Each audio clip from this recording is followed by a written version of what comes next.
আসসালামু আলাইকুম। আপনার উপর শান্তি বর্ষিত হোক। প্রিয় সত্যান্বেষী, খতমে জামালির সত্য ও সুন্দরের ভুবনে স্বাগতম। আসলে জীবনকে সুন্দর করার জন্য প্রয়োজন কোরআনের জ্ঞান। আল্লাহ নিজেই বলেছেন, আমি কোরআনকে খুব সহজ করে দিয়েছি যাতে করে তোমরা এর শিক্ষা মনে রাখতে পারো। হে মানুষ, তুমি কি এর শিক্ষা হৃদয়ে ধারণ করবে না?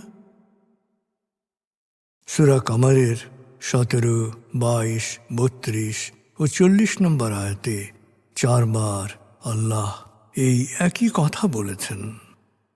আসুন আমরা কোরআনের শিক্ষাকে হৃদয়ে ধারণ করার জন্যে পুরোপুরি মনোনিবেশ করি। আর এ প্রয়াসে আমি শহীদ আল বুখারী মহাজাতক আপনার সাথে রয়েছি। হালকাভাবে চোখ বন্ধ করুন, নাক দিয়ে লম্বা দম নিন, ধীরে ধীরে মুখ দিয়ে দম ছাড়ুন।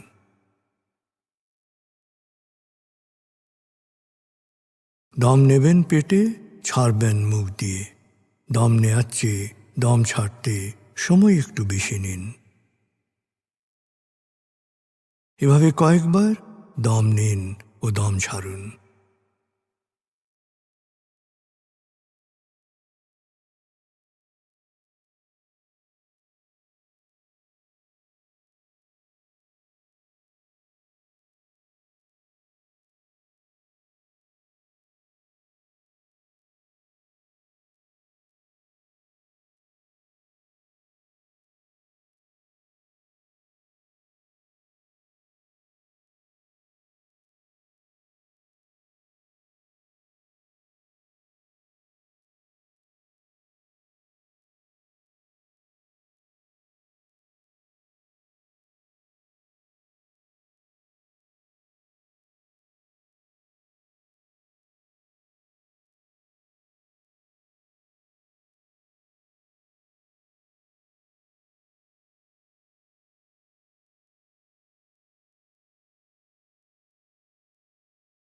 এবার দম স্বাভাবিক হতে দিন। এবার নাক দিয়ে ধীরে ধীরে দম নিন, নাক দিয়ে ধীরে ধীরে দম ছাড়ুন।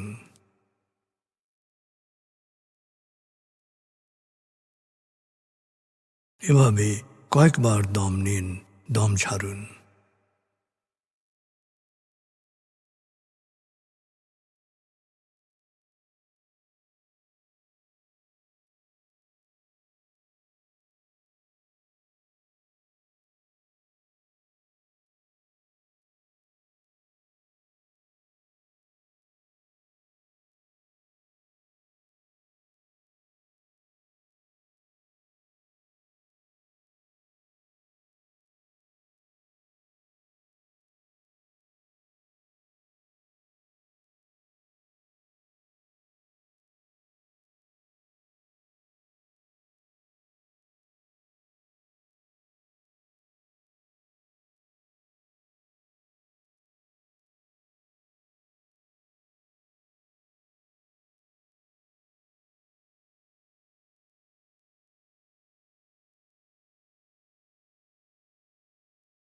এখন দম স্বাভাবিক হতে দিন।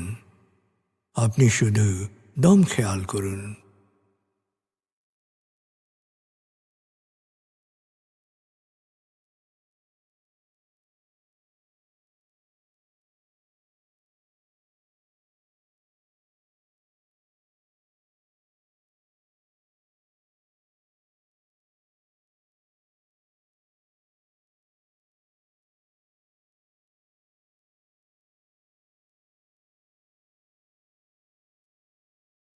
প্রিয় সত্যান্বেষী, এবার আমরা ডুবে যাব সূরা ফাতিহার তেলাওয়াত ও মর্মবাণীতে।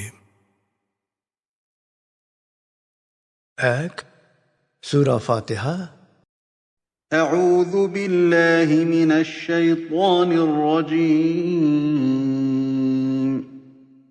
بسم الله الرحمن الرحيم. الحمد لله رب العالمين. الرحمن الرحيم مالك يوم الدين إياك نعبد وإياك نستعين اهدنا الصراط المستقيم صراط الذين أنعمت عليهم غير المغضوب عليهم ولا الضالين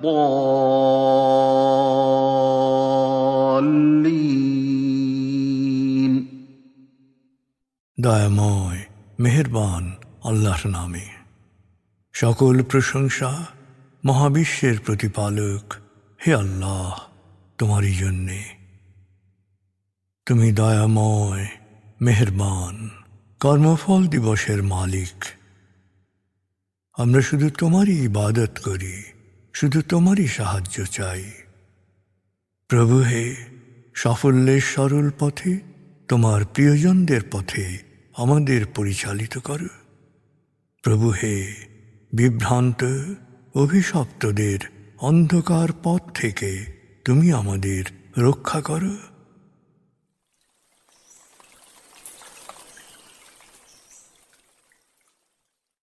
ভাব ৭৮, প্রিয় সত্যান্বেষী।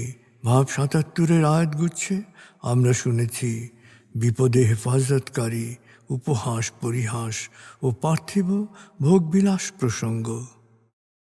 ভাব ৭৮-এ আমরা শুনব সূরা আনাম ৭৪ থেকে ৯০ আয়াতের তেলাওয়াত ও মর্মবাণী। এ আয়াতগুচ্ছে মূলত ইব্রাহিম আলাইহি ওয়াসাল্লামের সত্যজ্ঞান লাভ প্রসঙ্গ বর্ণিত হয়েছে। ৬ সূরা আনআম। بسم الله الرحمن الرحيم وإذ قال إبراهيم لأبيه آزر أتتخذ أصناما آلهة إني أراك وقومك في ضلال مبين وكذلك نري إبراهيم ملكوت السماوات والأرض وليكون من الموقنين فلما جن عليه الليل رأى كوكبا قال هذا ربي فلما أفل قال لا أحب الآفلين فلما رأى القمر بازغا قال هذا ربي فلما أفل قال لئن لم يهدني ربي لأكونن من القوم الضالين فلما رأى الشمس بازغة قال هذا ربي هذا أكبر فلما أفلت قال يا قوم إني بريء مما تشركون إني وجهت وجهي للذي فطر السماوات والأرض حنيفا وما أنا من المشركين وحاجه قومه قال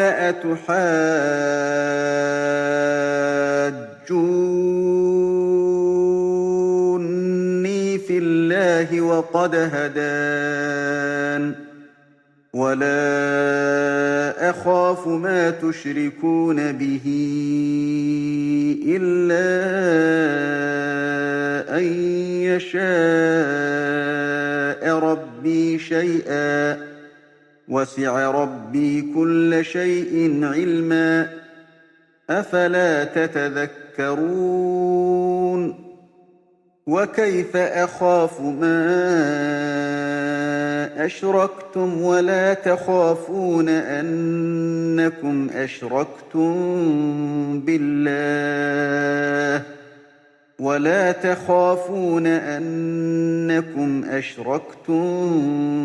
بالله ما لم ينزل به عليكم سلطانا فأي الفريقين أحق بالأمن إن كنتم تعلمون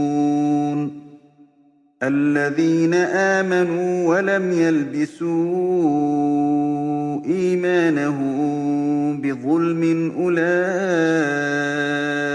لهم الأمن وهم مهتدون وتلك حجتنا آتيناها إبراهيم على قومه نرفع درجات من نشاء إن ربك حكيم عليم ووهبنا له إسحاق ويعقوب كلا هدينا ونوحا هدينا من قبل ومن ذريته داود وسليمان وأيوب ويوسف وموسى وهارون وكذلك نجزي المحسنين وزكريا ويحيى وعيسى وإلياس كل من الصالحين وإسماعيل واليسع ويونس ولوطا وكلا فضلنا على العالمين ومن آبائهم وذرياتهم وإخوانهم واجتبيناهم وهديناهم إلى صراط مستقيم ذلك هدى الله يهدي به من يشاء من عباده ولو أشركوا لحبط عنهم ما كانوا يعملون أولئك الذين آتيناهم الكتاب والحكم والنبوة فإن يكفر بها هؤلاء فقد وكلنا بها قوما ليسوا بها بكافرين أولئك الذين هدى الله فبهداه مقتده قل لا أسألكم عليه أجرا إن هو إلا ذكرى للعالمين দয়াময় মেহেরবান আল্লাহর নামে। স্মরণ করো, ইব্রাহিম যখন তার পিতা আজরকে বলেছিল, আপনি কি মূর্তিকে উপাস্য রূপে গ্রহণ করেছেন? আমি তো আপনাকে ও আপনার সম্প্রদায়কে সুস্পষ্ট বিভ্রান্তিতে নিমজ্জিত দেখছি। আমি এই সময় ইব্রাহিমকে প্রথমবারের মতো মহাকাশ ও পৃথিবীর পরিচালন ব্যবস্থা সম্পর্কে অন্তর্দৃষ্টি দান করি, যাতে সে দৃঢ় বিশ্বাসীদের অন্তর্ভুক্ত হয়। রাতের অন্ধকার যখন তার চারপাশ ছেয়ে ফেলল, তখন সে আকাশে দেখল এক উজ্জ্বল নক্ষত্র। সে ভাবল, এই হচ্ছে আমার প্রতিপালক। তারপর যখন তা অস্তমিত হল, তখন সে ভাবল, যা ডুবে যায় তা আমার প্রতিপালক হতে পারে না। পরে যখন রাতে পূর্ণ চাঁদ উদিত হল, তখন সে ভাবল, এই হচ্ছে আমার প্রতিপালক। যখন চাঁদও অস্তমিত হল, তখন সে বলে উঠল, আমার প্রতিপালক আমাকে সৎপথ না দেখালে আমি বিভ্রান্তদের দলে সামিল হব। তারপর সূর্যকে উঠতে দেখে সে ভাবল, এই হচ্ছে আমার প্রতিপালক, এ সবচেয়ে বড়, সবচেয়ে উজ্জ্বল। কিন্তু যখন সূর্য অস্তমিত হল, তখন সে উচ্চস্বরে বলল, হে আমার সম্প্রদায়, তোমরা যা কিছুকে আল্লাহর শরীক বানিয়েছ, তার সাথে আমার কোনো সম্পর্ক নেই।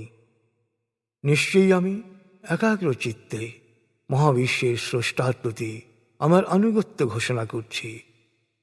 আল্লাহর সঙ্গে শরিককারীদের সাথেও আমার কোনো সম্পর্ক নেই। ইব্রাহিমের সাথে তার সম্প্রদায়ের লোকেরা বিতর্কে লিপ্ত হল। সে বলল, তোমরা কি আল্লাহকে নিয়ে আমার সাথে ঝগড়া করতে চাও? অথচ তিনি আমাকে সঠিক পথ দেখিয়েছেন। আমি তোমাদের কল্পিত উপাস্যদের ভয় করি না, কারণ আমার প্রতিপালক না চাইলে আমার কোনো ক্ষতি হতে পারে না। আমার প্রতিপালকের জ্ঞান ও কর্তৃত্ব সকল জিনিসের উপর পরিব্যাপ্ত। এরপরও কি তোমাদের বোধোদয় হবে না? তোমরা যেখানে আল্লাহর সনদ ছাড়াই তার শরীক বানাতে ভয় করনি, সেখানে আল্লাহর সাথে যেসব কল্পিত উপাস্যদের তোমরা শরীক করো, তাদের কেন আমি ভয় করব? যদি তোমাদের জানা থাকে তবে বলো, আমাদের এই দু দলের মধ্যে কে বেশি নিরাপত্তা ও কল্যাণের অধিকারী? আসলে যারা বিশ্বাস করেছে এবং আল্লাহর সাথে কোনো কিছুকে শরীক করে বিশ্বাসকে কলুষিত করেনি, তারাই সৎপথ প্রাপ্ত। নিরাপত্তা ও কল্যাণ তাদেরই জন্যে। অকাট্য যুক্তি দিয়েই ইব্রাহিম তার সম্প্রদায়ের মোকাবেলা করেছিল। আমি যাকে ইচ্ছা উচ্চ মর্যাদা দিয়ে অনুগৃহীত করি। নিশ্চয়ই তোমার প্রতিপালক প্রজ্ঞাময়, সর্বজ্ঞ। এরপর আমি ইব্রাহিমকে ইসহাক ও ইয়াকুবের মতো সন্তান দিয়েছি, প্রত্যেককে সরল পথ দেখিয়েছি। এর আগে আমি নূহকেও সরল পথ দেখিয়েছি এবং তারই বংশধর দাউদ, সুলাইমান, আইয়ুব, ইউসুফ, মূসা ও হারুনকে সৎপথ প্রদর্শন করেছি। আমি এভাবেই সৎকর্মশীলদের পুরস্কৃত করি। একই প্রক্রিয়ায় আমি জাকারিয়া, ইয়াহিয়া, ঈসা ও ইলিয়াসকে সৎপথে পরিচালিত করেছি। এরা সবাই সৎকর্মশীলদের অন্তর্ভুক্ত।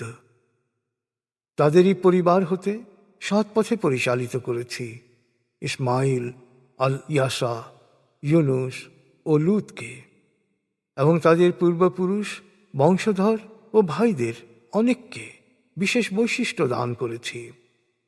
তাদের বিশেষ কাজের জন্যে মনোনীত করেছি ও সরল সঠিক পথে পরিচালিত করেছি।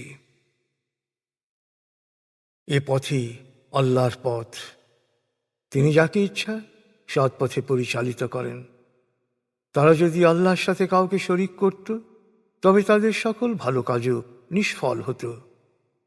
তাদেরকেই আমি প্রত্যাদেশ, সূক্ষ্ম বিচার ক্ষমতা ও নবুয়ত প্রদান করেছিলাম। এখন সত্য অস্বীকারীরা এ সত্য প্রত্যাখ্যান করলেও কিছু যায় আসে না। আমি এমন এক জনগোষ্ঠীকে এ নিয়ামত দান করেছি যারা কখনোই সত্য প্রত্যাখ্যান করবে না।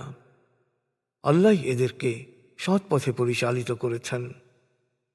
অতএব হে নবী, তুমি এদের পথে অনুসরণ করো এবং ওদেরকে বলো, এ সত্য প্রকাশের জন্যে আমি তোমাদের কাছ থেকে কোনো পুরস্কার প্রত্যাশা করি না, বরং এ তো সমগ্র মানব জাতির জন্যে উপদেশ।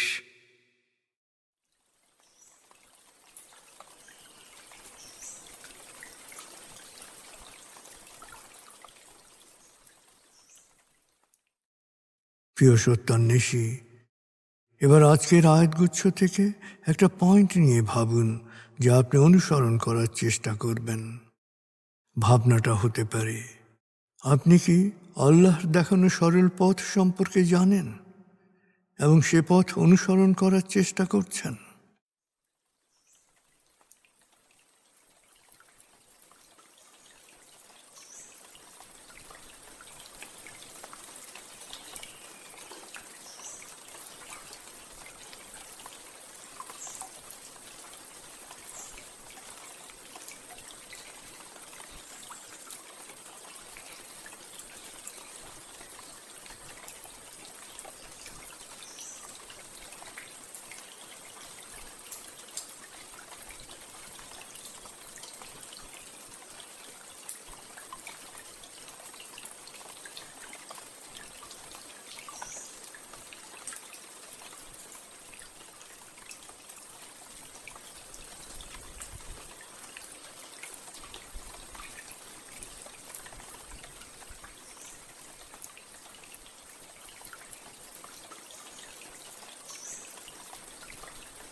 প্রিয় সত্যান্বেষী, কোরআনের মূল শিক্ষা শুকরিয়া ও দোয়া। প্রভু আপনাকে যা দিয়েছেন সেই জন্যে বারবার কৃতজ্ঞতা প্রকাশ করুন, তাকে হৃদয়ের গভীরে স্মরণ করুন।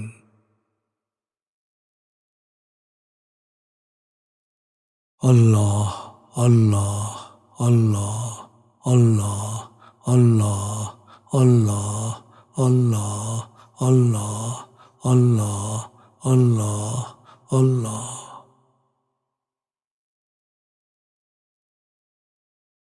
আস্তাগফিরুল্লাহ আস্তাগফিরুল্লাহ আস্তাগফিরুল্লাহ আস্তাগফিরুল্লাহ আস্তাগফিরুল্লাহ আস্তাগফিরুল্লাহ আস্তাগফিরুল্লাহ আস্তাগফিরুল্লাহ আস্তাগফিরুল্লাহ আস্তাগফিরুল্লাহ আস্তাগফিরুল্লাহ।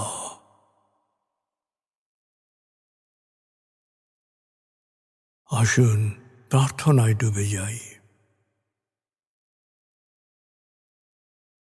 হে আমাদের প্রতিপালক, আমাদের ইহকাল ও পরকালের কল্যাণ দান করো। আগুনের শাস্তি থেকে তুমি আমাদের রক্ষা করো। হে আল্লাহ, পানাহ দাও ভয় ভীতি আতঙ্ক থেকে, অশান্তির আগুন থেকে, অস্থিরতা হতাশা পেরেশানি থেকে, দুঃখ কষ্ট থেকে, ঋণ ও কুফরি থেকে, অভাব আসক্তি ও নেতিবাচকতা থেকে।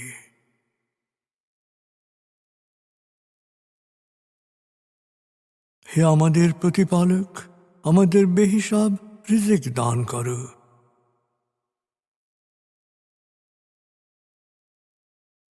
হে নিরাময়কারী, আমাকে পরিপূর্ণ নিরাময় ও সুস্বাস্থ্য দান করো।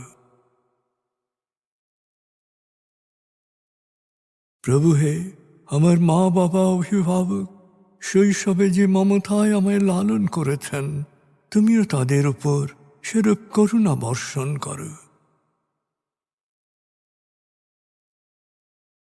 হে আমাদের প্রতিপালক, আমার পরিবারকে প্রাজ্ঞ সুখী ও সমৃদ্ধশালী পরিবারে রূপান্তরিত করো।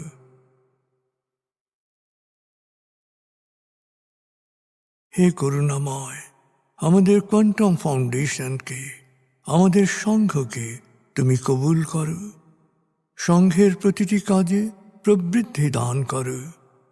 সংঘের সবার উপর তোমার রহমত ও করুণা বর্ষণ করো।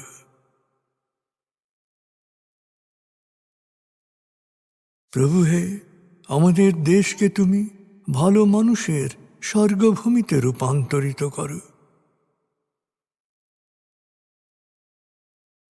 হে করুণাময়, পৃথিবীর সকল শোষিত বঞ্চিত মানুষকে জালেমের জুলুম থেকে, শোষকের শোষণ থেকে মুক্তি দাও।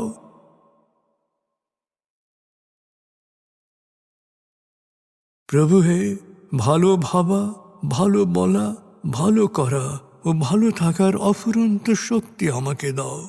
আমি যেন সব সময় নিজের ও অন্যের যত্ন নিতে পারি। প্রভু হে, আমাকে বিশ্বাসী সৎকর্মশীল সংঘবদ্ধ মানুষ হিসেবে মৃত্যু দান করো।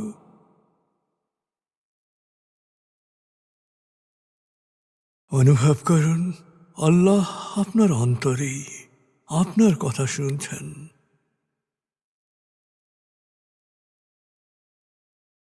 আল্লাহ আল্লাহ আল্লাহ আল্লাহ আল্লাহ বলতে বলতে মনের সকল আকুতি তাঁর কাছে পেশ করুন।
এবার মনে মনে বলুন, দয়াময় তুমি মহান, সর্বশক্তিমান, আমি তোমারই দাস, আমি তোমাতেই সমর্পিত। দয়াময় তুমি মহান, সর্বশক্তিমান, আমি তোমারই দাস, আমি তোমাতেই সমর্পিত। দয়াময় তুমি মহান, সর্বশক্তিমান, আমি তোমারই দাস, আমি তোমাতেই সমর্পিত।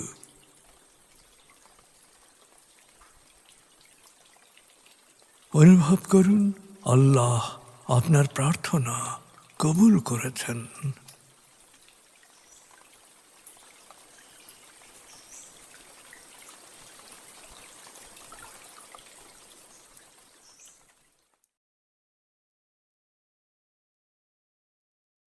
এবার লম্বা দম নিন, 0 থেকে 7 গণনা করে স্বাভাবিক জাগ্রত অবস্থায় চলে আসুন। আপনার জীবন সুন্দর হোক, সফল হোক। খুদা হাফিজ। আসসালামু আলাইকুম। আপনার উপর শান্তি বর্ষিত হোক।